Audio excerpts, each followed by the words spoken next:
My path before Globe, actually, I feel was very simple. I was a recent graduate from college. I was that traditional student going to med school, but got burnt out while I was in college, and I realized I did not want to do 8 to possibly 10 more years of schooling, and so definitely decided on a different path. And so I just kind of put a lot of applications out there.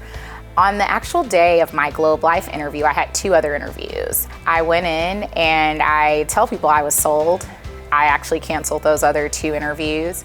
And I think for me, it was just seeing what this opportunity could provide. Globe Life's done so much for me. Both my husband and I have been able to have a really good lifestyle and be able to help our families pay off their mortgage, help them in ways that we didn't think we could do at such an early age in our 20s. And so we're just very happy and very glad about the opportunity and excited about, what the future holds altogether for us. This is a great opportunity that if you have the will, I can teach you the skill to be very successful. And so I just tell people, stick to the system, trust the process, and just come back the next day. That's the biggest thing, because we'll definitely teach you the process and you'll be able to provide that financial freedom for yourself.